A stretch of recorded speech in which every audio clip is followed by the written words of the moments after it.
मान और स्वाभिमान, इनमें क्या अंतर है गुरु जी? मान मतलब हमें लोगों से बड़ा बनने के लिए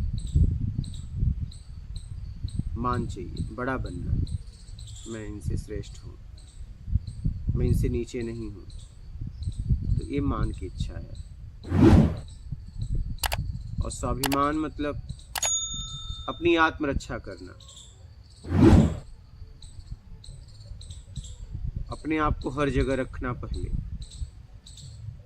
वो काम ही नहीं करना जिससे मेरा अपमान हो, और कोई अपमान करे तो उसे बर्दाश्त मत करो, उसे जवाब दो, क्योंकि मैं ऐसा काम ही नहीं कर रहा हूँ जी। मैं ऐसा काम नहीं कर रहा हूँ, अपमान वाला कार्य मत करो।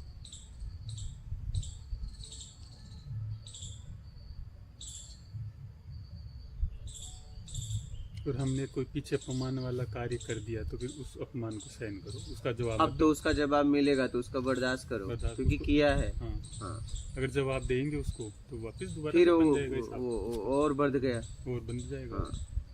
स्वाभिमान मतलब हमेशा ईमानदार रहो बस। स्वाभिमान तभी बच पाएगा। हाँ, बेईमानी करोगे स्वाभिमान नहीं बच जाएगा। बेईमान का कोई स्वाभिमान नहीं होता, बेईमान का बस मान होता है, स्वाभिमान नहीं। स्वाभिमान ईमानदार का ही होता है। आप बेईमानी करके सोचो स्वाभिमान को बचा लूं, तो बेईमानी में ही तो गिर गया स्वाभिमान, अब बचाओगे क्या? और स्वाभिमान बाहरी नहीं होता, आंतरिक होता है। तुम्हें पता है मैं स्वाभिमानी हूँ कि नहीं? हाँ, आंतरिक होता है, बाहरी नहीं। बाहरी तो आप किसी के लिए कुछ करो, खिलाओ पिलाओ, कहेंगे वाह वाह वाह, नहीं करोगे तो कहेंगे ना ना ना, हाँ बेकार आदमी है। खिलाओ पिलाओगे कहेंगे वाह क्या आदमी है। समझ रहे हो?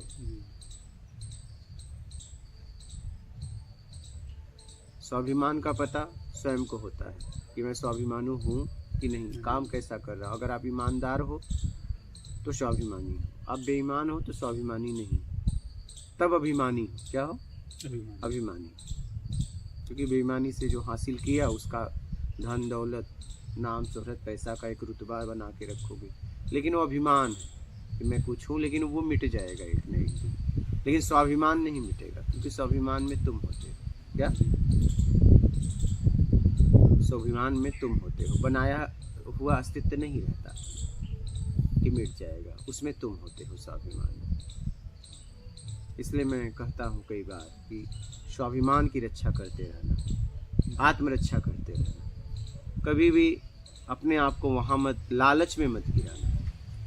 कई बार मैंने बोला, अभी भी बोल रहा हूँ, कभी भी उन वस्तुओं के लिए अपनी आत्मा को बेचना मत, नहीं बिकना मत। एक बार बिक गए ना तो अपने उठाने में बहुत समय लगेगा। पहाड़ चढ़ने में देखो कितनी मेहनत लगती है, लेकिन उतरते वक्त जरा सा भी मतलब देखो खुशी होती है, नहीं? तो कहने का मतलब है अपने आप को उठाने में समय लगता है, गिराने में क्षणिक लगता है। तो सोच समझ के ईमानदारी से जीना स्वाभिमान है, बेईमानी से जीना अभिमान है। अब देख लो, आपको अभिमान में जीना है, स्वाभिमान में जीना है। आत्मरक्षा करना है कि बस बाहरी रक्षा करना है? क्या? हाँ, ऐसा काम करो कि शरीर की भी रक्षा हो और आत्मरक्षा। आत्मरक्षा पहले। क्या? हाँ, पहले आत्मरक्षा, फिर शरीर रक्षा। सब शरीर की रक्षा करने में लगे हुए हैं, तो वही तो वही तो पहले आत्मरक्षा। कुछ करने से पहले देख लो इसमें आत्मरक्षा है या नहीं। पता चला शरीर अच्छा है लेकिन आत्मरक्षा नहीं है तो कोई मतलब नहीं है, फिर आप गिर ही रहो। इसलिए सोच समझ के यात्रा करो। बात समझ रहे हो महाराज जी? सोच समझ के जीवन जियो। चापलूसी छोड़ दो, मक्कारी छोड़ दो, छल कपट चोरी बेईमानी चापलूसी मक्कारी धूर्ता पाखंड छोड़ दो, और अपने आप को समझो। ईमानदारी से जीवन जियो। ईमानदारी तप है। क्या है? तप, तपस्या। ईमानदारी वो तपस्या है जो आपको आपसे मिलाती है।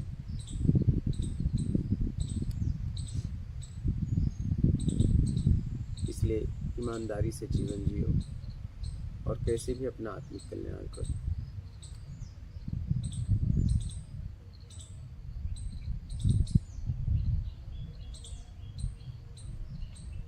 ईमानदारी इतना आसान नहीं है, क्योंकि आसान तो एकदम सरल है, लेकिन बेईमानी हमने इतना कर लिया कि अब बेईमानी आसान लगती है, ईमानदारी जटिल। मूल तो स्वभाव आपका ईमानदारी का है, ईमानदारी का। लेकिन अब आपने इतना बेईमानी कर ली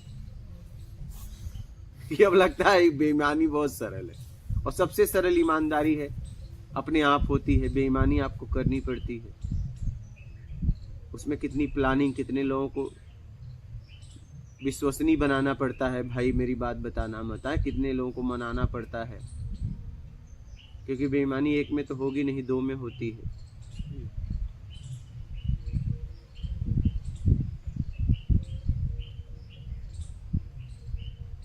समझ रहे हो महाराज? जी। साधना, मेरा तो कहना है साधना की शुरुआत करने से पहले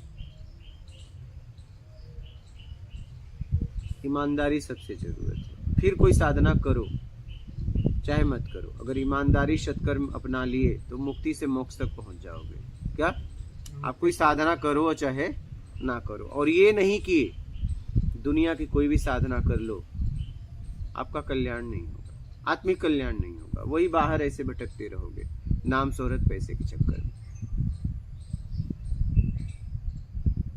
सर्वप्रथम पहले ये आपको अपनाना पड़ेगा शुरुआत में, तभी कुछ होगा।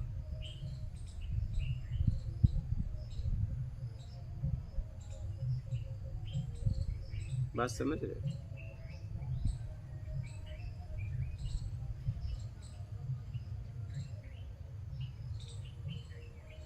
इसलिए जीवन को बहुत सोच समझ के जियो। आवेश में, जज्बात में आके ऐसा कोई फैसला मत लो जो आपको जीवन भर पछताना पड़े, क्योंकि आपके पास समझ है, विवेक है, समझने की क्षमता है, बुद्धि है। बहुत लोग ऐसे संसार में है, मन बुद्धि है, पागल है, समझते नहीं है।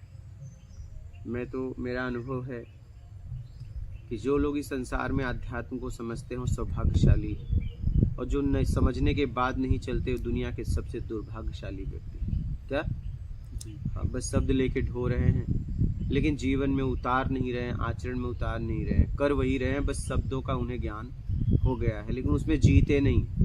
और कई साल बाद कहते हैं कि मैं इतने साल से अध्यात्म में हूँ लेकिन कुछ हुआ नहीं, कुछ ईमानदारी अपनाई, वो तो नहीं हो पा रहा है। अब बताओ,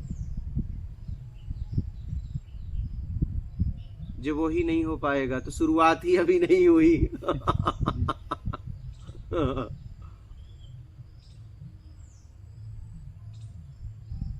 शुरुआत ही नहीं हुई, आपने शुरुआत ही नहीं की, बस साल गुजारते रहे, शब्दों को लेके घूमो जिंदगी भर। सर्वप्रथम पहले आपको ईमानदारी अपनानी पड़ेगी, तभी कुछ होगा। और ये नहीं अपनाए कुछ भी नहीं होगा, ऐसे घूमते रहो अध्यात्म के नाम पे।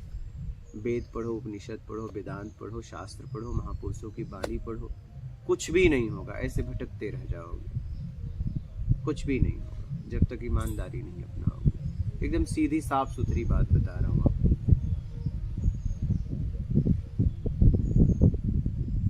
तो सर्वप्रथम पहले जीवन में इसको अपनाओ, क्या, और फिर सत्कर्म में लगो, फिर कोई साधना करो, फिर अपने आप को समझने लगोगे। यही एकदम सरल रास्ता है। अच्छा, किसी भी कहीं से आ जाओगे, आना आपको यही पड़ेगा, शुरुआत आपको यहीं से करनी पड़ेगी, चाहे अभी करो चाहे कई साल बाद करो, वो आपके ऊपर है। नहीं, हाँ, ये बिना किए नहीं होगा, ये पक्की बात है। अब देख लो आपको क्या करना है, समझ रहे हैं? बोलिए महाराज।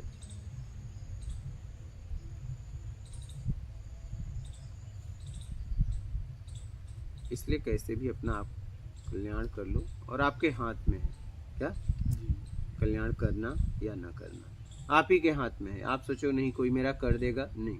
ऐसा होता तो जितने महापुरुष हुए, उपलब्धि हुए, जितने भगवान माने गए, वो सबको पूरी दुनिया को तार देते नहीं। उनके साथ थे, वो सबको नहीं तार पाए, जी, सबको सत्संग सुनाए और उसमें एकाक ने प्रयास किया तो पहुंचा। इक्का दुक्का पहुंचे हैं आप देखिए, हाँ बहुत रेशियो कम है। बहुत कम है। तो आप समझ लीजिए कि बहुत समझ के चलना पड़ेगा, हाँ जी, बहुत समझ के।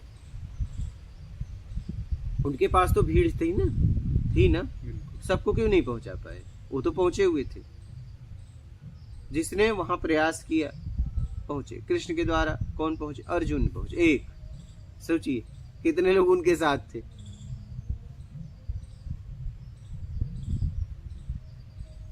द्रौपदी को तो उन्होंने वचन दिया था, जो मांगोगे वो दूंगी, नहीं? जी,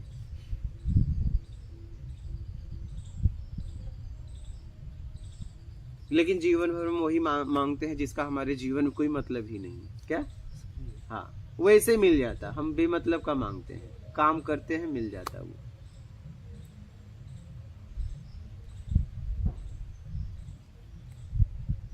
हम साधना करके वो मांगते हैं जिसका कोई हमारे जीवन में सार ही नहीं है।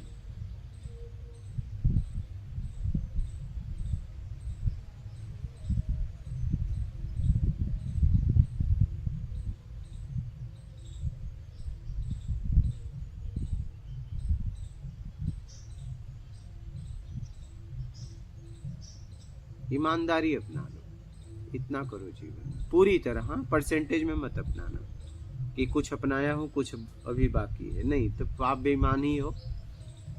ज्यादातर लोग ऐसे ही धोखा देते हैं, कुछ हमने ईमानदारी अपनाई है और कुछ बेईमानी कर रहा हूँ, धीरे धीरे छोड़ दूँ। कभी नहीं छूटेगा। फैसला जगह पे लेना पड़ेगा, हाँ या तो ना, बस खत्म बात। या तो बेईमानी करूंगा या तो नहीं करूंगा, बस यही है पूरी तरह। कोई भी स्थिति परिस्थिति आ जाए, अब मैं बेईमानी नहीं करूंगा, पक्का कर लो कि नहीं करूंगा, कुछ भी हो जाए। और उन वस्तुओं के लिए जिसे बस उपयोग करूंगा और छोड़ के जाना है। क्या? जी, हाँ। और हिसाब किताब बिना किए जा नहीं सकते, यही तो आप पक्का बताओ। हर आदमी यही कहता है मेरा हिसाब हो गया है, लेकिन ऐसा लगता है। जी, हाँ, हिसाब किताब आपको करना ही पड़ेगा। हम नहीं करेंगे तो वो कर लेंगे, अपने आप कर लेंगे। वो ले प्रतीक लेंगे, करवा लेगी, करवा लेगी आपके अपने बस आप। में है, नहीं करोगे। ये नहीं हो सकता, वो प्रगति करवा लेगी कैसे भी। किसी के बस में नहीं है। लेकिन वो बोलिए हम समर्पण तो कर सकते हैं ना, हमारे हाथ में समर्पण है कि ये करवा लो जो आप तो ये अगर समर्पण है तो ये हम कैसे फैसला कर, किस बेस पे कर रहे हैं कि मेरा हिसाब किताब नहीं है? भाई हिसाब किताब जो है हम आगे नहीं बना रहे हैं, पिछला पड़ा है। हाँ, हम पिछले ये के लिए यही बोला जा सकता है कि अब आप करवा लो, मैंने हाँ, समर्पण कर लेकिन दिया हम बस हाँ मेरा। समर्पण कर दिया, ठीक है आप करवा लो, लेकिन हम ये नहीं कह सकते, ये नहीं कह सकते कि मेरा हिसाब किताब खत्म हो गया। नहीं, ये नहीं कह हाँ, सकते, वही, ये नहीं कह हाँ। सकते क्योंकि मुझे ठीक है, पता ही नहीं, पता नहीं है, नहीं आगे मैं बनाना बंद किया, इतना मुझे पता है, ये ये मैं पता कर सकता हूँ। तो समर्पण का मतलब आगे मत बनाओ, तब समर्पण हो। हाँ, तब समर्पण। लेकिन अभी भी अपने तरीके से चाहिए और एक तरफ समर्पण का भी नाटक, तो ये नाटक हो गया, ये भी नहीं चलेगा। जी, एक तरफ अपने तरीके से चाहिए भी जी, और एक तरफ समर्पण भी, ये दोनों बातें नहीं हो सकती है। समर्पण हो गया तो तरीका खत्म हो गया। जी, हाँ, ये गलतियां हम यहीं पे कर देते हैं। हम एक तरफ जो बोलते थे कि समर्पण है, अब अपने मर्जी से कर देते हैं, गलतियां यहीं पे होती हैं, हाँ, पता नहीं कर पाता। वही। तो लास्ट में जब हिसाब किताब मांगा जाता है तो हम ये कहते हैं कि हमने तो भाई समर्पण कर दिया। वही। फिर लास्ट में उधर से जवाब ये आता है कि भाई किया तो हमने ही किया ना। तो ये चीज़ समझ वहाँ पे नहीं आता कि हमने समर्पण किया, लेकिन जो सेकंड वाला पॉइंट है वो हमें क्लियर नहीं बताया जाता कि भाई क्या? जैसे यहाँ पे क्लियर हो गया कि भाई समर्पण का मतलब क्या, हम हमारे तरफ से कोई चीज़ नहीं होनी चाहिए, बस। हाँ, तो वो चीज़ें क्लियर नहीं हो पाता यहाँ पे। हाँ। अब क्लियर हुआ, पहले नहीं समर्पण का मतलब फिर अब मुझे मेरे तरीके से नहीं चाहिए। नहीं चाहिए। हाँ, ये चीज़ हाँ, ऐसा है कि जब मेरे पास आएगा, मैंने पानी मांगा तो कोई गटर का पानी दे, अब मुझे नहीं पीना है क्योंकि मुझे पता है ये मेरे स्वास्थ्य को खराब कर देगा। ठीक, अपने तरीके से नहीं चाहिए, लेकिन वो भी नहीं चाहिए जिससे मुझे तकलीफ हो। मेरी बात समझ रहे हैं? सही। हाँ, इसका भी ध्यान रखना है। और उसके लिए तो मना करना होगा ना। हाँ कि भाई हम नहीं हम लेंगे, नहीं लेंगे। हम नहीं लेंगे। ठीक है, आपके पास शुद्ध जल नहीं है तो हम उसकी खोज मैं कर लूंगा। जी क्या जी। आपके पास जो था आप लाए, लेकिन मेरे शरीर के लिए ये उपयोगी नहीं है, इससे मेरी प्यास नहीं बुझेगी, मैं खोज लूंगा बस। उसे कुछ कहना भी नहीं, जी क्योंकि उसके पास जो था वो लेके आया। समझिएगा, सही है। हाँ, उसके पास अपनी वही समझ से जो था उसके पास, जो उसकी शक्ति थी, सामर्थ्य थी, वो लेके आया। आपने भोजन मांगा, उसने लाया, आपके शरीर के लिए लाभदायक नहीं है तो मत करिए, लेकिन आप उसे दोषी मत दीजिए। जो उसके पास था लेके आया, बात खत्म। सही है। कोई भोजन बनाया, आप उसे ग्रहण करिए, अगर आपके हित में नहीं है छोड़ दीजिए, लेकिन उसे दोषी मत दीजिए। आप जाइए रसोई घर में भोजन पका लीजिए, चाहे आपके घर में आपकी स्त्री क्यों ना पकाइए। मेरी बात समझ रहे हैं? हाँ, उसे तरीका मत बताइए। हाँ, उसमें कमी निकालने का बस वही। अधिकार नहीं है, और कमी बताने का अधिकार बस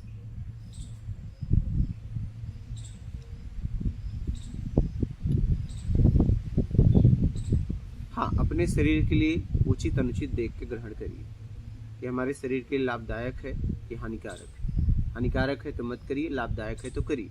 स्वाद में मत जाइए, पोषण में जाइए। क्या नहीं। पोषण में जाइए, स्वाद में मत जाइए। हम क्या है, स्वाद में चले जाते हैं। हमें स्वाद लग गया है शब्दों का, रूप का, गंध का, रस का, स्पर्श का, हमें स्वाद लग गया है। समझ रहे? हम स्वाद में फंस गए, तो स्वाद को छोड़िए। वो जो मुझे जहाँ तक लग पाता है कि रूप का ज़्यादा है, मतलब जितने भी हम जो कर रहे हैं आँख से, मतलब बहुत ज़्यादा चीज़ें हैं, तो इसको कैसे कंट्रोल? नहीं तो वही तो कह रहा हूँ कि रूप पहले नहीं था, बाद में नहीं रहेगा, बना हुआ रूप है। इसके पीछे जाओ ना, रूप के पीछे जाओ, वही है।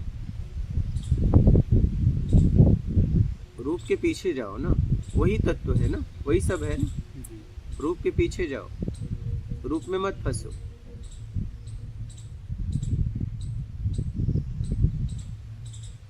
आप अपना काम देखो, काम हो रहा है कि नहीं।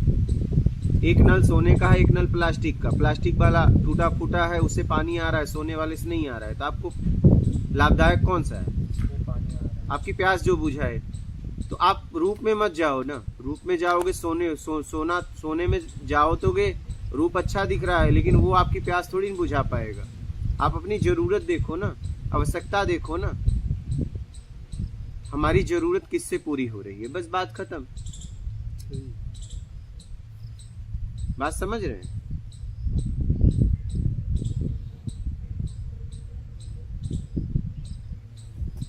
आप अपनी जरूरत देखो, आवश्यकता देखो।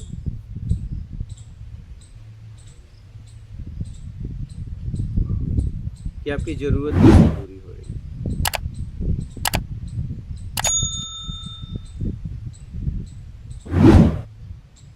अपनी जरूरत पूरी करो। क्या है, जीवन जीने के लिए जरूरत ही तो है। हाँ, यदि इच्छाओं का तो अंत नहीं है, जरूरत पूरी करी जा सकती है।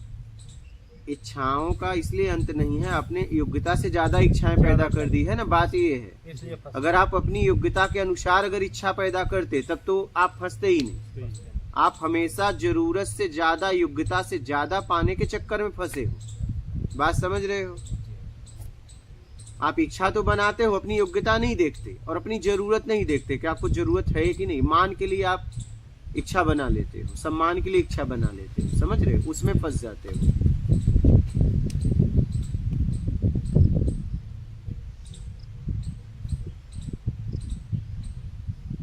समझ रहे हैं? जी। इसलिए जीवन में सोच समझ के फैसला लो और सोच समझ के आगे बढ़ो। ठीक है? और कोई प्रश्न है? ठीक। महात्मा। नर्मदा।